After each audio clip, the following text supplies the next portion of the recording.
예, 선생님. 2,000평 화실에 대한 화실과 댐 공사, 홍수를 대비한 댐 공사의 비유에 대해서 총 3사람하고 대화를 나눴는데, 그게 이제 조금씩 대화 내용이 다르고, 그거를 좀 종합 정리할 필요가 있는 것 같아요. 일단은 우리가 댐이라는 것은 가뭄이나 홍수가 대규모로 오기 전에는 오히려 그 댐이 생태계를 망치는 것처럼 보입니다. 더 나쁘게 보인다는 얘기죠. 그러니까 제가 그 1,000평짜리 화실을 살 때 사지 말라고, 사면은 이건 너무 큰 돈이고 뭐 파산할 수도 있다 막 이렇게 우려했던 분들도 있고, 그리고 산 다음에는 그 넓은 걸 샀는데 전주에 있는 화실 다 정리하고 한 군데로 몰아라, 이렇게 충고하는 사람 많았었고, 옛날 화실 정리해라, 이제 그런 이제 다 정리해라, 이런 사람 정말 더 많았었고, 그런데 제가 지금 임대한 공간이 엄청 싸게 임대를 해놓은 거거든요. 평수로 보자면 한 달 임대료가 평당 4,850원, 4,500원에 임대한 곳이 2군데 있어요. 그 평수가 합치면 500평이 넘는데, 평수가 넓다 보니까 돈이 많이 나가긴 한데, 실질적으로 제가 이 도심지에서, 전주의 도심지, 익산의 도심지에서 우리가 임대를 평당 5,000원 미만에 할 수 있느냐? 지금 절대 못해요. 이게 몇 년 전이었기 때문에 가능한 거거든요. 그리고 요즘에는 그게 사람들이 뭐 이렇게 5%의 한도가 있기 때문에 그 이후로 월세를 올린 적도 없어요. 그리고 그 사람들은 앞으로 올릴 생각도 없어요, 월세를. 그래서 이게 과연 3년 전에 안 잡았으면 이게 가능한 거냐 말이에요. 불가능해요, 그게. 왜냐면 지금 왜 불가능하냐? 자, 미소화실 같은 경우에 지금 바로 옆에 병원이 들어섰어요. 아파트 재개발로 들썩들썩거려요. 자, 그럼 지금 임대 계약을 들어간다고 쳐봐요. 그거 과연 평당 5,000원 미만에 임대를 할 수 있을 것이냐? 안 돼요. 더 부를 거란 말이에요. 그리고 이미 제가 들어가기 전에 이미 뺏겼지. 130평 공간 이미 뺏겼지. 그런 부분도 보충하고 싶었고, 또 살 때도 이미 살 때 30% 정도 더 싸게 샀고, 1,000평짜리 공장을 살 때 이미 그때 싸게 샀어요. 아무튼 제가 산 금액 자체가 은행에서 평가한 금액보다 더 낮았으니까 굉장히 싸게 산 거죠. 그래서 사자마자 3배 올랐다, 2배 올랐다, 이런 얘기가 있었고, 주변에 지나가는 사람들도 자기가 얼마가 3억이 부족해서 못 샀어 막 이러면서 되게 아쉬워하는 그런 사람들도 많았고, 저기 영동의 포도밭 같은 경우에도 팔았던 사람이 다시 사고 싶다고 연락이 왔어요. 제가 살 때 이미 이거 한 내가 30% 싸게 사는 거다, 살 때 알아요. 왜냐면은 무수하게 조사를 했기 때문에 포도밭을 살 때 얼마나 싼지를 아는 거죠. 정말 한 200군데 막 유튜브 보고 이것저것 그렇게 좋은 조건도 없고 싼 것도 없더라고요. 정말 잘 사고 지금 잘 되고, 포도가 너무 잘 되고 있고, 정말 루미 표현에 의하면은 로또 포도밭이다 이거예요. 이렇게 포도가 잘 될지 몰랐다는 거죠. 지금 바로 옆에 있는 밭보다 5배 이상 성장 속도가 빠르고 어마어마해요. 아무튼 그 전주인이 걸음을 너무 잘해줘가지고, 걸음을 해놓은 이후에 제가 샀기 때문에, 자, 아무튼 굉장히 성과가 좋을 것 같고, 포도밭 같은 경우에도 부동산들이 다 그래요. 제가 임대하거나 산 것들이 지금은 도저히 그 가격에 살 수 없는 3분의 1 가격 또는 2분의 1 가격으로 임대를 하거나 샀단 말이죠. 자, 좋아요. 이제 그걸 보충해야 되고, 그러면 댐공사의 비유, 홍수와 주문이 쇄도해. 그러면 주문이 쇄도했을 때 그때 하면 되지 않느냐? 그때 넓은 거 임대할 수도 있지 않느냐? 그렇지가 않아요. 제가 지금 3년 동안 계속해서 미래의 그림이 그려질 상황을 대비해서 선반도 만들고 이젤도 만들고 시설을 다 갖추고 있는 거예요. 조금씩. 그게 만약에 바로 임대하잖아. 그 시설 갖추는데 몇 달 걸려요. 후다닥 한다고 쳐도.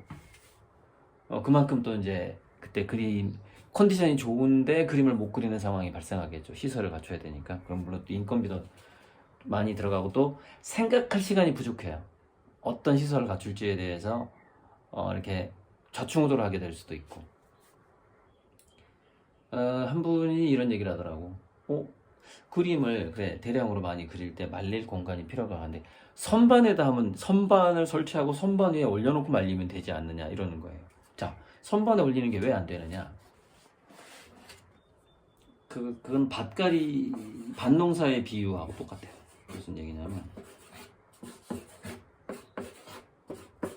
자, 이렇게 그림을 동시에 12개를 그린다고 칩시다.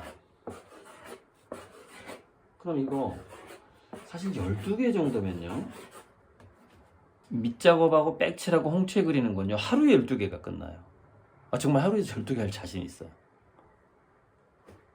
그냥 검정색 칠하고 홍채 그리는 거 굉장히 정말 후기 인상파 붓질, 이우한 붓질 있잖아요. 이우한 붓질 할 수 있어요. 하루에 12개 끝나요.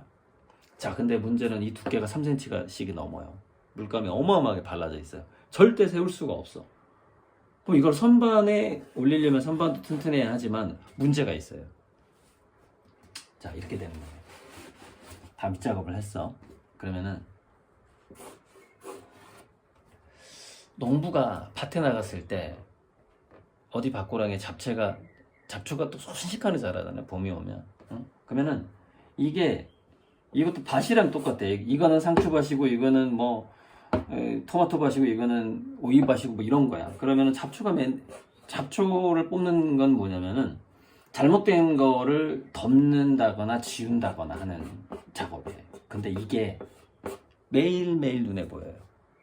매일매일 잡초를 뽑듯이 매일매일 저의 생각이 업그레이드 되면서 기존에 그렸던 작품이 달리 보이게 되고 매일 업그레이드 하게 되고, 그래서 이제 별이나 꽃을 그리기 시작하면 매일매일 더 업그레이드 해야 되는 상황이 훨씬 많이 발생을 하게 돼요. 그러니까 이게 공장 기계처럼, 자, 1번 완성, 좋아, 2번으로 넘어가, 이게 아니고 그림이 12개가 있어. 그러면은 농부들이 밭을 돌아다니듯이 제가 이렇게 돌아다니는 거예요.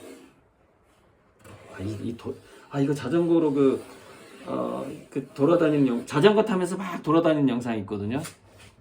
아마 게르하르트 리히터일 건데 예전에 한번 보여드릴 거 동영상에 안 보여드렸나요?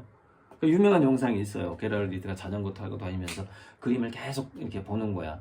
어디 더 해야 되나 말아야 되나. 마찬가지로 농부가 상추밭에 잡초가 얼마나 자랐나, 뭐 아니면 또는 파종 전이라고 쳐요. 이 밭에는 어떤 씨를 뿌릴까, 뭘 설치를 해줄까, 오이가 자라면은 지지대를 좀 더 해줄까, 뭐 이런 생각을 하면서 계속 돌아다니는데, 여기에 대해서 한 말이 뭐예요? 농작물은 농부의 발자국 소리를 들으면서 자란다. 그림이 똑같아요. 그림을 눕혀놓고 제가 계속 쳐다보면서 일어서서 쳐다봐야 되니까 바닥에 있어야 되겠죠. 선반? 그게 아니에요. 선반으로 안 돼. 선반으로 말려놓고 어떻게 쳐다봐요? 내려서 보고 그걸 진단을 해야 되는 거예요. 어디를 더 해야 하고 고쳐야 될지. 그게 안 되잖아요. 그러니까 차라리 1층, 2층이 있거나 건물이, 그러면 아예 2층에서 작업을 하고 거기서 이게 1층이고 이게 2층이거나 해야 되는 거죠. 완벽한 튼튼한, 그렇게 해야 되는 거죠. 바닥에 한번 딱 눕히면은, 작업대 위에 딱 올리면은 이걸 이 상태로 말리는 상태에서 또 시간을 절약하기 위해서 이렇게 해요. 임시로 뭐 별의 모양이라던가 달의 모양이라던가 해 모양을 이렇게 종이로 오려요. 오려서 바둑 두듯이 이렇게 놔보는 거예요. 여기다가 해가 여기 있는 게 좋은가? 달이 여기 있는 게 좋은가? 별이 여기 있는 게 놔보는 거예요. 그리기 전에. 그렇게 하면 실패율이 더 적어요. 그러면 이걸 또 많이 만들어야 되겠죠. 이걸 만들어보고 막 이렇게 놔보는 거예요. 놔보는 거예요. 근데 이걸 잘 만들면 그냥 이걸 그냥 그대로 붙이는 경우도 있어요. 근데 그대로 붙이면 또 만들어야 되니까 떼고 이것과 다르게 이 그림에 어울리게 거기다 붓으로 그리는 거죠. 그리고 또 신중한 거야. 이 그림 하나를 빨리 완성시켜야 되겠다고 욕심을 부리면 여기서 오버하게 돼요. 구도가 좀 어설픈 구도가 나올 수가 있어. 그래서 오늘 이것 조금 그리고 이것 조금 그리고 이것 조금 이렇게 하는 거예요. 조금 그리고 조금 그리고 조금 그리고 이렇게 가는 거예요. 12개를 조금 그리고 내일 조금 더 그리고 더 그리고 더 그리고 더 그리고 더 그리고 계속 말라가는 거야 이거는. 근데 계속 더 어떤 잘못된 곳은 가리고 더 추가하고 이 작업을 계속 매일매일 쳐다보면서 하는 거예요.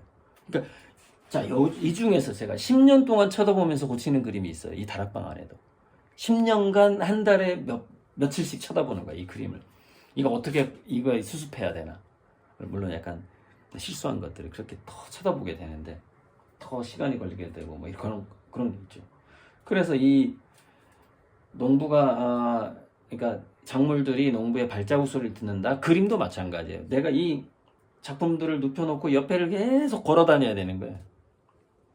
세워놓고 쳐다보고 근데 지금 세워놓을 수 없는 상태가 되는 거죠. 이게 두께가 올라가 버리면 유화는 더더욱 안 되고 아크릴도 위험하고 아크릴이 어느 정도 두꺼워지면은 마르면서 계속 갈라져요.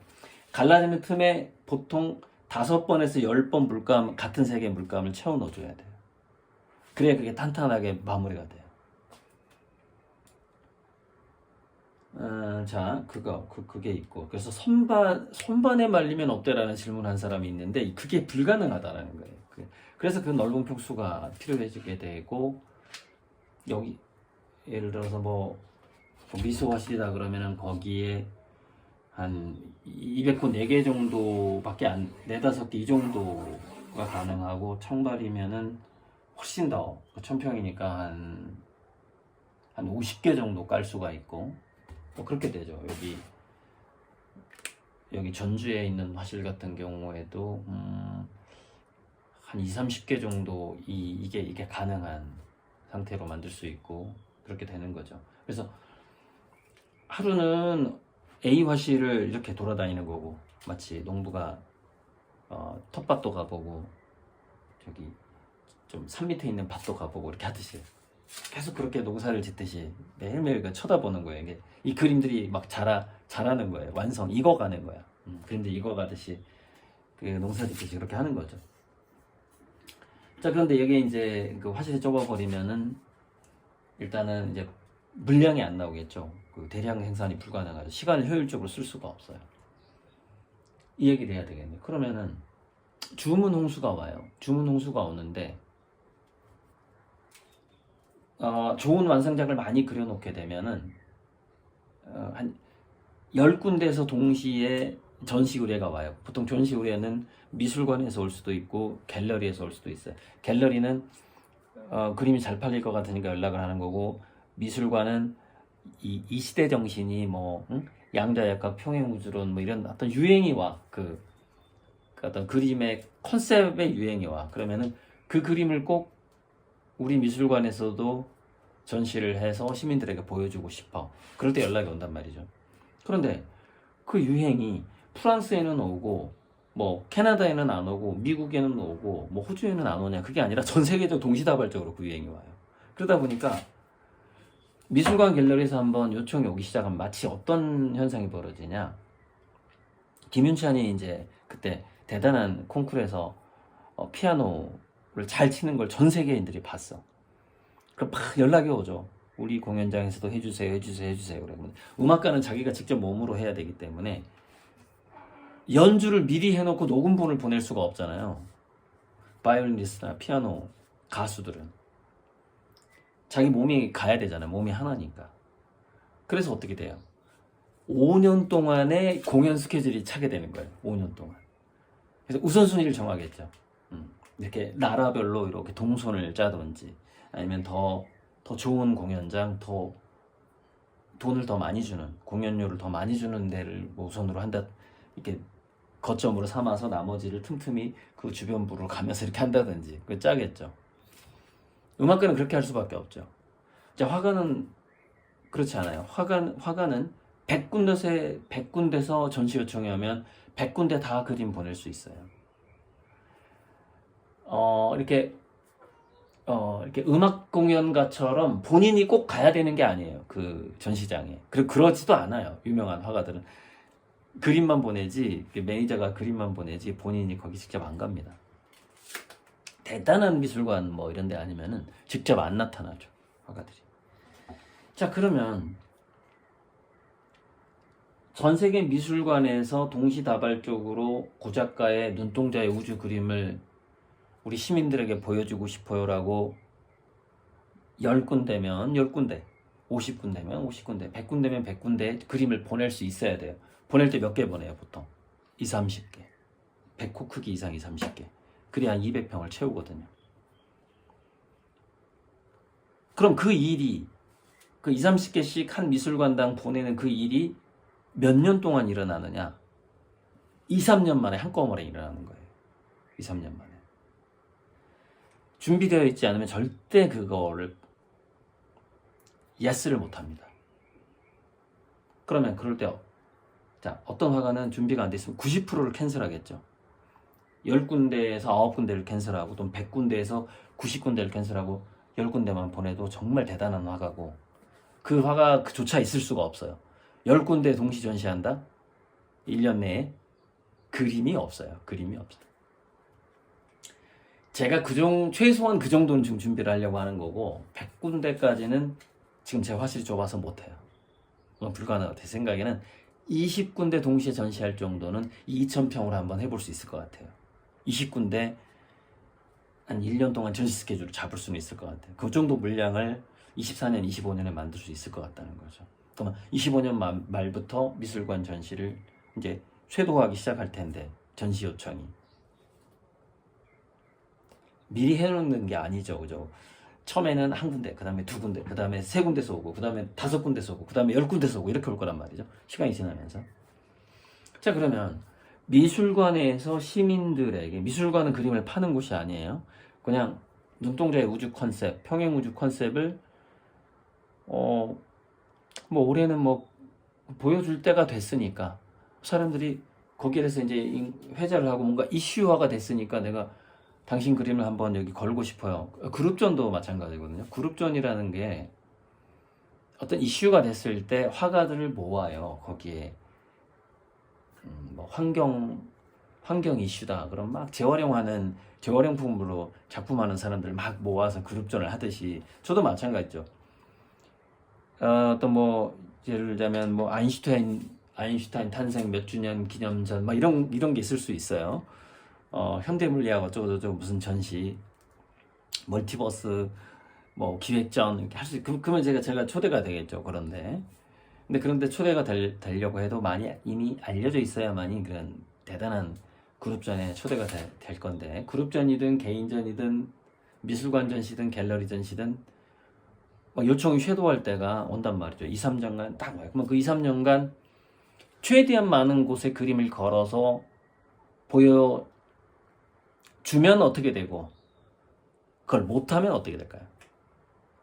보여주게 되면 어떻게 돼요? 엄청난 컬렉터 후보군이 생기게 되는 겁니다. 그 2, 3년 동안.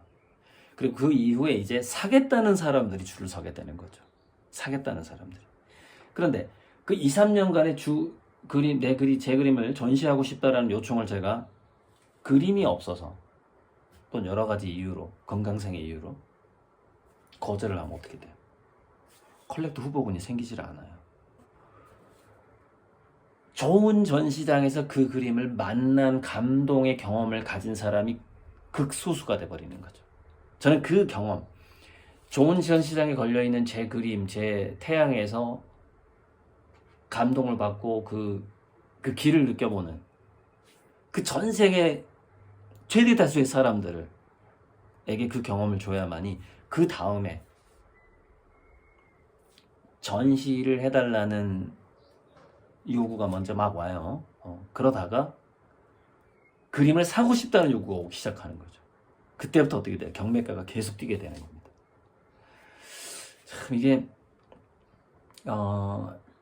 그 유행가 옛날에 길보드 차트라고 길거리에서 내 노래가 이렇게 몇 번 지나가는 사람이 듣느냐 이거 굉장히 중요하잖아요. 그래서 라디오에 막 DJ가 BTS 그 아미들이 라디오 방송 그 DJ들한테 전화해서 그 BTS 듣고 싶어요 신청하잖아. 막 예전에 엽서 신청하고 그래서 그걸 이렇게 가족들이 막 도와주고 친구들이 도와주고 하잖아요.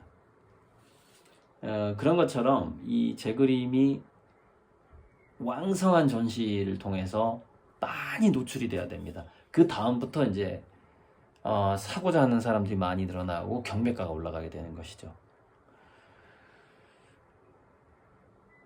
그러면은 지금까지 화가들은 그 주문이 쇄도했을 때 어떻게 했을까요? 대부분 90% 이상 전시 못하게 했다고 캔슬합니다. 왜? 그림이 준비가 되어 있지 않아서. 그럼 어떻게 돼요? 세계적인, 그러니까 물론 그림 자체는 좋아야 돼요. 이거 기본 전제로. 세계적인 작가가 될 기회가 아예 사라져버려요. 사라져버려요. 그 때가 있어요. 그 기회가 와요. 그 기회가 홍수예요. 그게 이제 5년간의 그 댐 공사. 제가 2019년부터 이제 아미고님들한테 후원금을 본격적으로 받기 시작해서 지금 5년이 됐잖아요. 5년간의 댐 공사잖아요. 그게 그 비유예요. 5년 동안 댐 공사를 짓고 나면은 그 제가 영상 댓글 달아준 거에 보면 한 2, 3년 후에 홍수가 왔던 것 같아요. 2013년부터 5년간 지어서 2013, 4, 5, 6, 7 지어서 2020년에 홍수가 온단 말이죠. 댐을 짓자 했던 데가 2013년이고 홍수가 2020년에 온단 말이죠. 그 5년 동안 댐 짓는 기간이에요. 기후변화가 더 심해지기 전에 댐을 지어야지 홍수와 가뭄을 예방할 수 있잖아요. 그랬던 것 같아. 그게 딱 10년 동안의 이야기를 하는 것 같아요. 근데 2019년부터 10년이면 저는 2020년대에 이 홍수 스토리가 검증이 되는 거죠. 정말 고 작가는 전시를 해달라는 요청이 쇄도하고 고 작가 그림을 사겠다는 주문이 쇄도하는 그 홍수를 과연 2019년부터 5년 동안 준비를 잘 했구나라는 것이 검증이 되는 거죠. 정말 홍수가 와야만이 검증이 돼요. 홍수가 오기 전에는 뭐예요? 뭐하러 그렇게 큰 화실을 사느냐, 다른 작은 화실 다 정리하고 하나로 합쳐라, 왜 왔다 갔다 하냐. 저는 지금 2,000평도 지금 부족할 것 같은데 제 심정은 붓이 한번 제대로 서서 움직이기 시작하면 정말 하루에 10개씩 막 깔리기 시작합니다. 백호가 하루에 10개. 지금 제가 2,000평에 깔아봐야 2,000평에 몇 개 깔 수 있을까요? 100개? 그쵸? 100개 정도는 빨래 말리듯이 또는 밭을 돌보는 농부들처럼 100개 정도는 깔 수 있을 것 같네요. 만호 정도. 2,000평이면. 근데 2,000평을 제가 다 쓸 수 있는, 이게 참 통으로 딱 있는 게 아니어서, 또 어떤 데는 보완이 안 되잖아요. 통로 같은 데 놓을 수도 없고. 그래서 바퀴 달린 게 참 많아요, 저는. 그러니까 할 때는 바퀴로 딱 이동해서 넓게 쓰다가 끝날 때는 이제 보완이 되는데 바퀴 자동차처럼 다시 이렇게 그림이 이동하면서 주차를 하는 거죠. 그래서 바퀴 달린 작업대도 창발에 가보면 제가 한 30개 정도 만들어 놨어요. 거기서 동시에 30개 정도는 하려고. 근데 다른 공간은 이제 이렇게 평평한 공간이 아니라서 층기 올라가야 되고 그렇거든요. 그러니까 바퀴가 의미가 없고 거기는 이제 딱 고정된 위치에서 해야 되는데 대신 계단이 있고 건물은 대신 부하는 좋죠. 그 뚫고 들어오기는 굉장히 어렵죠. 그래서 이제 조만간 CCTV도 좀 더 달아야 되고, 아예 그 창발 울타리에 철조망을 쳐버릴까, 휴전선처럼 막 그런 생각까지 하고 있어요. 그 물리적으로 넘어오기 굉장히 힘들어지게, 문도 막 1중 2중으로 보완할까, 정말 할지도 몰라요 제가. 그 정도로. 왜냐면은 이 그림도 많이 그리겠지만, 제가 조금씩 유명해지면 또 도둑들이 마음을 먹을 수도 있거든요. 우리 존경하는 황창배 선생님이 이화여대 그만두고 무슨 오지에다가 화실을 지었다가 완전히 화실 도둑 맞아가지고, 그 충격으로, 정신적인 충격으로 7년 만에 암으로 돌아가셨어요. 이 그림 도난당한다라는 것은요, 엄청난 정신적인 스트레스예요. 그래서 물리적인 보완, 그 사후 약방문 해봐야 안 되는 거기 때문에 물리적인 보완도 필요하고, CCTV도 물론 필요하고, 그리고 이제 중도 하던 그림을 훔쳐가봐야 이거는 팔아먹지를 못해서, 그래서 최종 사인은 끝까지 안 하는 거예요. 최종 사인은 전시장에 가기 전에 하는 거예요. 원래 제가 사인을 언제 해요? 아미고님께 배달하기 하루 전에 해요. 그 전에 그림에 사인을 안 해요. 왜? 혹시라도 중도에 도난당할 수 있기 때문에. 그 안전장치를 하는 거죠. 배달 직전에 사인을 하는 거예요 원래. 그게 이제 화가들의 그 원칙이에요, 원칙. 다 얘기했나 모르겠네. 선반에 올릴 수가 없는 그 이유. 그러니까 뭐 이런 그림이 있다고. 이런 그림은 보세요. 이게 작으니까, 이게 옆에 그 두께라고 해봐야 뭐 이거 1cm도 안 되고 5mm도 안 되지만, 그래도 그 마테리얼은 있어 보이죠. 작으니까. 작은 그림의 태양이니까. 이게 100호라고 생각해 보세요. 그러면 이게 엄청나게 두꺼워집니다. 이 정도의 마테리얼을 내려면. 자, 이 정도. 뭐 나중에 또 혹시 제가 놓친 게 있으면 말씀을 드리겠지만, 이 도약의 기회라는 것이, 우리가 이 50대 화가가 55세쯤 됐을 때, 또는 좀 더 빠르면 40대가 됐을 때 전 세계적으로 도약하게 되는 계기가, 그것이 미술 선진국의 패턴하고, 뭐 갑자기 미술 후진국이었다가 요즘에 확 뜬 중국의 패턴하고, 일본의 패턴하고, 영국인과 미국인의 패턴하고, 그게 다릅니다. 입장차가 다르고, 지금 이 한국의 입장에서는 내가 어떻게 해야 될 것인가를 제 나름대로 판단을 해서 그걸 실천하고 있는 거예요. 나는 그 기회가 왔을 때 전 세계에서 대규모로 전시를 해야 한다. 왜냐면 아직 한국이 국가 프리미엄이 좀 약해요. 미술 선진국이 아니다 보니까 아직까지는 그 프리미엄이 약해. 그래서 좀 더 세게 나갈 필요가 있어요. 좀 더